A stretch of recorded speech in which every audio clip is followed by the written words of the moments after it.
রাত 11:20 আপনি ফোনের স্ক্রিনে তাকিয়ে আছেন, ব্যাংক অ্যাপ খোলা, ব্যালেন্স যা ছিল তাই আছে। মাসের শেষ দিকে বেতনের হিসাব করছেন আর মনে মনে ভাবছেন এভাবে আর কতদিন। আপনি অলস না, আপনি চেষ্টা করেন না তা না। সমস্যাটা হলো আপনি একটা সিস্টেমের ভেতরে আটকে আছেন যেটা আপনার জন্য বানানো হয়নি। বেতন আসে, বেতন চলে যায়, মাস শেষে হিসাব একই জায়গায় থামে। আজকের ভিডিওতে 3টা ব্যবসার কথা বলবো।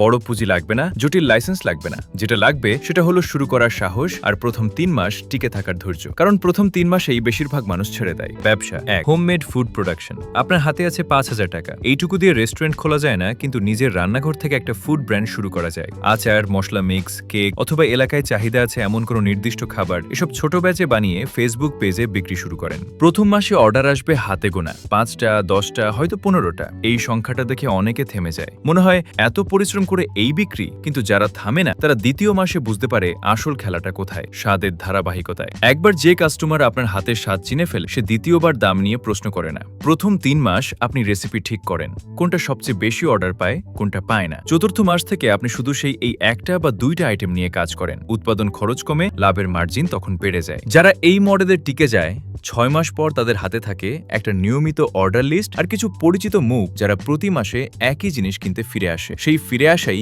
আসল সম্পদ। প্যাকেজিং বদলাতে পারেন, দাম একটু বাড়াতে পারেন, কাস্টমার সরে যায় না। এটাই হোমমেড ফুড ব্যবসার আসল রহস্য। আপনি খাবার বেচেন না, ভরসা বেচেন। ব্যবসা 2, স্কিল ভিত্তিক সার্ভিস।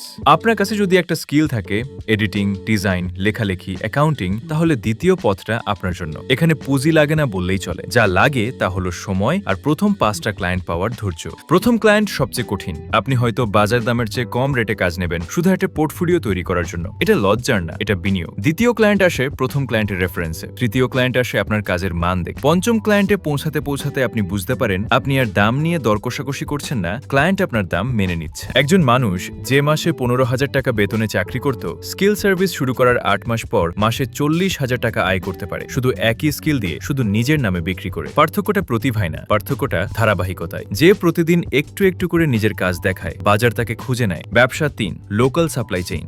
তৃতীয় পথটা একটু ধীর কিন্তু সবচেয়ে টেকসই। আপনার এলাকায় এমন কিছু আছে যা মানুষ প্রতিদিন কেনে কিন্তু সরবরাহ অনিয়মিত। সবজি, মুরগি, স্টেশনারি, খাবার। আপনি মাঝখানে দাঁড়ান, পাইকারি বাজার থেকে কিনে এলাকার দোকানে নিয়মিত সাপ্লাই দেন। শুরুতে লাভের মার্জিন কম, 5 থেকে 7%, কিন্তু ভলিউম বাড়লে সংখ্যাটা বদলায়। 10টা দোকানে সাপ্লাই দেওয়া আর একটা দোকানে সাপ্লাই দেওয়ার মধ্যে পার্থক্য শুধু গুণ না, এটা সম্পর্কের পুঞ্জি ভবন। প্রতিটা দোকানদার যখন আপনার উপর নির্ভরশীল হয়ে যায়, তখন আপনি আর বিক্রেতা থাকেন না, আপনি হয়ে যান তাদের সাপ্লাই চেইনের অংশ। সেই জায়গা থেকে কেউ সহজে সরাতে পারে না। 1 বছরের মধ্যে যারা এই মডেলে টিকে থাকে, তাদের মাসিক টার্নওভার দাঁড়ায় লাখ টাকার ঘরে। লাভ হয়তো তার 8 থেকে 10%, কিন্তু সেই 10% প্রতি মাসে আসে, প্রতি মাসে বাড়ে। এটাই আসল পার্থক্য চাকরির বেতনের সাথে।